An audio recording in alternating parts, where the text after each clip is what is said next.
Good evening everyone. सो बात कर लेते हैं मार्केट ने कल के दिन कैसे काम किया, हमने क्या डिस्कशंस किए थे।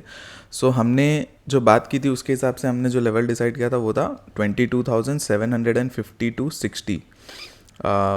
इस प्लेस के आसपास कुछ रिजेक्शन मिलता है तो हम प्लान करेंगे। फिर टेलीग्राम पे मैंने ये भी कहा था कि आप बफर रख के 70-80 तक भी जा सकते हो, ठीक है, कि हो सकता है मार्केट यहाँ तक एक बार आपको ट्रैप करने आ जाए तो इसके बाद ये।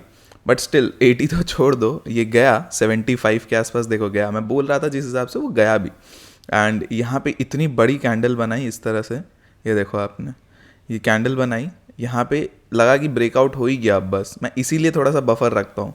अब देखो इसके इसके ऊपर ये कैंडल बनाई बड़ी सी, ऑलमोस्ट ब्रेकआउट हो गया, यही लगा नेक्स्ट कैंडल देखो पटक दिया, राइट। एंड ये हुआ भी कब, जाते जाते एकदम एंड में, तो इस ट्रेड का कोई मतलब भी नहीं रह गया था। बाकी तो पूरे दिन कुछ नहीं किया मार्केट ने, ठीक है, तो कुछ कर नहीं सकते इसमें, इस केस में। और 680 के ऊपर मैंने अपसाइड के लिए थोड़ा सा बोला था कि 680 के ऊपर हम लोग ये अपसाइड में ट्राई कर सकते हैं, बट खुला ही उसके ऊपर एंड यहीं से 680 से ही रिजेक्शन लेके ऊपर गया। बट ये सब ट्रेड पॉसिबल नहीं, इम्पॉसिबल ट्रेड्स है, ठीक है, आप एक एक कैंडल में ट्रेड नहीं कर सकते। तो कुछ कुछ खास किया नहीं मार्केट ने। बैंक निफ्टी में भी अब देखोगे तो बैंक निफ्टी भी सपोर्ट, नीचे से सपोर्ट ले गई, और बैंक निफ्टी में कम से कम टारगेट्स हिट हुए, बट स्टिल इतना स्लो था कि आप ट्रेड लेके भी कुछ नहीं करते। अगर आपने ऑप्शंस में बाइंग की होगी तो आपको कुछ नहीं मिला होगा, ट्रस्ट में ज़ीरो, आप उल्टा लॉस ही करके गए होगे। तो बहुत ही ख़राब मार्केट चल रहा है अभी अपना इंडियन मार्केट, कोई काम का नहीं है। कुछ मत करो, स्टॉक्स में ट्रेड करना कर लो, नहीं तो बैठे रहो, कुछ मत करो। यूएस में अकाउंट खुला के कहीं से कुछ करना कर लो गाइस। बहुत बहुत इम्पॉसिबल मार्केट हो रखा है, और जनरली अपने मार्केट को ऐसे ही रखते हैं लोग, 10-15 दिन ऐसे रेंज में पकड़ के रख देंगे, ठीक है, उसके बाद एक दिन में पूरा मूव दे देंगे, उसके बाद फिर 10-15 दिन 20 दिन ऐसे ही चलेगा।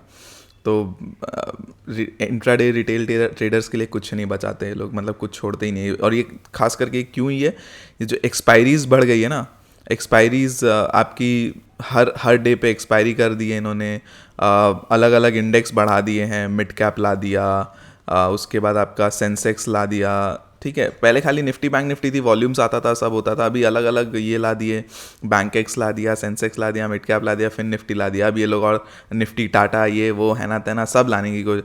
तो क्या इससे क्या होगा, जो अब जैसे पहले निफ्टी और बैंक निफ्टी, ठीक है, इनमें सपोज यहाँ पे 100 जन थे, यहाँ पे 100 जन काम करते थे, अब क्या है, इंडाइसेस और डिवाइड हो गए, तो ये सपोज इनमें से इधर से 50 निकल गए, इधर में 50 निकल गए, राइट, और बढ़ते जाएंगे, तो ऐसे करते करते हर इंडाइसेस में वॉल्यूम कम होते जाएगा, तो लोग उस हिसाब से बढ़ते जाएंगे तो वॉल्यूम कम होते जाएगा।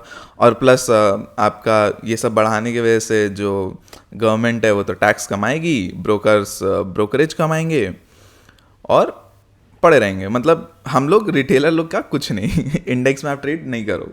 ऐसा हो गया है, तो कुछ कर नहीं सकते। अब जिस दिन मूव मिलेगा उस दिन मिलेगा। अब हर दिन आप देखो, अब जैसे मार्केट ऊपर भी बढ़ी, हमने देखा था कि 22,000 240 250 का लेवल नहीं टूट रहा था, फिर बाद में 22,540-50 के आसपास का लेवल नहीं टूट रहा था, उसके बाद आप देखो 7 से 200 पॉइंट बढ़ गया, लेकिन कैसे, मार्केट खुलता गैप अप, फिर दिन भर धीरे धीरे ऊपर नीचे साइडवेज ऐसे, फिर अगले दिन मार्केट खुलता गैप अप, फिर ऊपर नीचे साइडवेज, इस हिसाब से ये लोग कर रखे थे। तो वैसा कुछ है। तो अगर इस चीज़ में हम लोग देखें तो कुछ खास हो नहीं रहा है, कुछ कर भी नहीं सकते। नाउ एनालिसिस पार्ट पे आते हैं। तो एनालिसिस पे अगर देखोगे तो आपको अगेन वही 780 का लेवल दिखेगा, इसके ऊपर हम लोग अगर निकलते हैं और सस्टेन करते हैं तो हम लोग ऊपर की तरफ में जाएंगे। फर्स्ट टारगेट तो 20.800 पे आएगा, 800-820 के आसपास। उसके बाद आप लोग 900 तक भी जा सकते हैं, मुझे लग रहा है ये लोग इलेक्शन के पहले 23,000 लेके जाएंगे, ठीक है, हो सकता है। अब इसमें प्रॉब्लम क्या हुई है, आज कल के दिन यूएस मार्केट के इन्फ्लेशन डेटा में थोड़ा सा बढ़ के आया था इन्फ्लेशन, तो उसके वजह से यूएस मार्केट टूटा है 500 पॉइंट, ठीक है, लगभग हाइस से। तो वहाँ पे अपना गिफ्ट निफ्टी 140 पॉइंट्स डाउन दिखा रहा है, तो हो सकता है यहाँ से एक गैप डाउन खुले। 140 पॉइंट्स गिफ्ट निफ्टी अभी दिखा रहा है अपने इंडियन मार्केट में। क्या होगा पता नहीं, आज भी यूएस मार्केट खुलेगा ना, उसके बाद देखे उसके बाद अगर कुछ यूएस मार्केट में आज एक छोटा सा बाउंस आ गया तो वहाँ पे फिर अपना गिफ्ट निफ्टी फ्लैट हो जाएगा। और एल्स 140 पॉइंट्स का माइनस है तो हो सकता है 30 पॉइंट से 60 पॉइंट के बीच में खुल जाए, क्या होगा भगवान जाने। क्योंकि पिछले बार जब 150 पॉइंट डाउन थे दो दिन लगातार, तो हमारी GIFT Nifty flat to positive खुली थी। ठीक है, ये चीज़ था। तो अब देखते हैं किस तरफ खोलता है, क्या करता है। तो लेवल्स हम लोग सिर्फ लेवल्स पे काम करेंगे। अगर 780 के ऊपर निकलता है तो अपसाइड, और 680 के नीचे हम लोग डाउन साइड में जाएंगे। सिंपल, ये 100 पॉइंट की रेंज अपने दिमाग में डाउनलोड कर लो। ये इसके अंदर हम लोग काम नहीं करेंगे, इसके बाहर ही हम लोग काम करेंगे। ठीक है, अगर मार्केट फ्लैट वैट खुलता है तो, और उसके बाद 680 तक आके यहाँ से सपोर्ट लेके ऊपर निकलने लगता है, तो हम लोग ऊपर के लिए ट्रेड कर सकते हैं 780 तक, 760 780 तक। और अगर 680 को तोड़ के नीचे निकलने लगता है तो हम लोग यहाँ पे 620 तक का फर्स्ट टारगेट देखेंगे, और उसके बाद हम लोग धीरे धीरे 500 भी देख सकते हैं। तो हो सकता है फ्राइडे एक ट्रेंडिंग मूव भी दे। यूएस अगर आज भी नेगेटिव रहता है तो शायद डाउन साइड में एक ट्रेंडिंग मूव मिल सकता है, बट कोई भरोसा नहीं है, तो कुछ कह नहीं सकते। बस आप लेवल टू लेवल काम करते जाओ।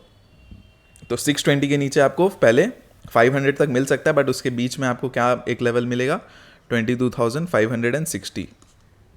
क्यों? पिछले बार 22,540 टू 60 ये अपना इंपॉर्टेंट रेंज बन के था, जिसके ऊपर मार्केट निकल नहीं रहा था। अब इसके नीचे जाने के लिए भी थोड़ा सा कष्ट होगा। ठीक है, तो ये चीज़ ध्यान में रखना। और अपसाइड में तो भाई 780 निकले, उसके बाद आप जहाँ तक ट्रेल होते होते करते रहना, कोई दिक्कत नहीं है। बैंक निफ्टी में बात करते हैं। बैंक निफ्टी में देखो, मैंने क्या कहा था कि आप थोड़ा मोड़ा स्कैल्प आप कर सकते हो, बट मेजर एक अपसाइड 49,100 के ऊपर ही होगी। अब 49,100 के ऊपर क्या होगा, एक शॉर्ट कवरिंग आ सकती है। जो उन्होंने 49,000 के कॉल्स को बेच के रखा होगा जिन्होंने, तो उनकी एसएल्स ट्रिगर होगी, तो एक शॉर्ट कवरिंग मूव मिल सकता है। तो 49,100 के ऊपर ही आपको कुछ एक प्रॉपर मूव मिलेगा। इसके ऊपर आपको 200 से 300 पॉइंट तो मिल जाने चाहिए, बट अब मिलेगा नहीं मिलेगा, मार्केट मूव देने को रेडी है नहीं है, कुछ कह नहीं सकते। ठीक है, डाउन साइड में क्या है, डाउन साइड में आप देखो 48,800, ये इंपॉर्टेंट लेवल है। इसके नीचे सस्टेन करने लगेगा तब आपको 48,700 टू 48,600 फिर से दिख जाएगा। ठीक है, 200 पॉइंट यहाँ पे मिल जाएंगे। और 48,600 से 500 का ये रेंज है ना, इसको छोड़ देना, मत भी ठीक है, मत छोड़ना। 570 ये जो लेवल है, ये लो, ये टूटा तो 500 तक आप आओगे, फिर एसएल ट्रेल कर लेना कॉस्ट पे। इसके नीचे टूट के कंटिन्यू किया तो आपको 400 से 200 तक का भी मूव मिल जाएगा।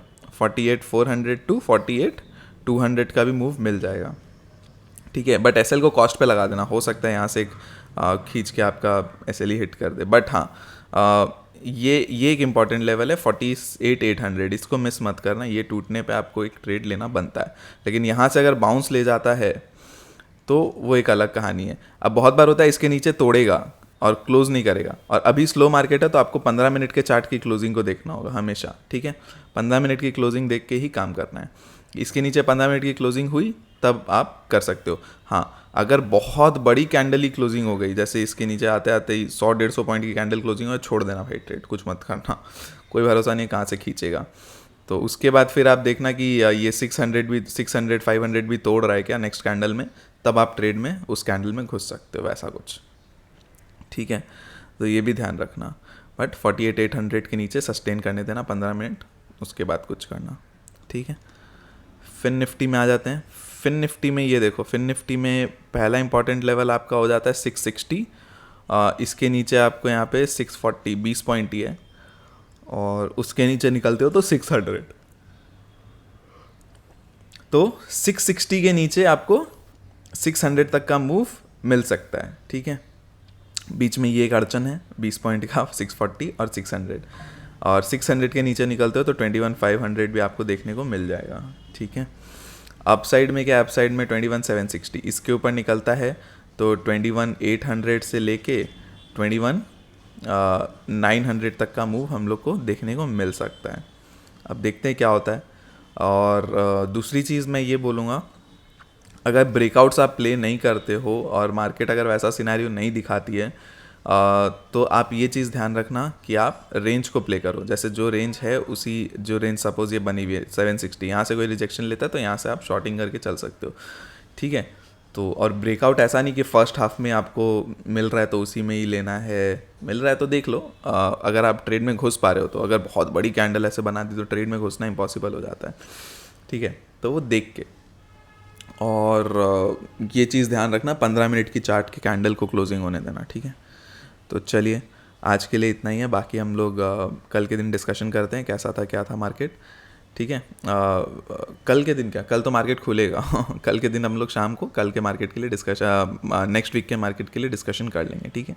चलिए bye bye, thank you so much. Channel को सब्सक्राइब करना मत भूलिएगा, पसंद आया हो तो लाइक कर दीजिएगा, लाइक करना बहुत बहुत इंपॉर्टेंट है, एंड शेयर करके चल सकते हो वीडियो, ठीक है। चलिए, एंड टेलीग्राम चैनल की लिंक है डिस्क्रिप्शन में, फ्री है, कोई चार्जेस नहीं है टेलीग्राम चैनल में, ठीक है। एंड आपको ये इसमें क्या बोलते हैं, इसमें न्यूज़ अपडेट्स मिलते रहते हैं, and plus during the day guidance भी मिलती है, ठीक है। चलिए bye bye, thank you so much.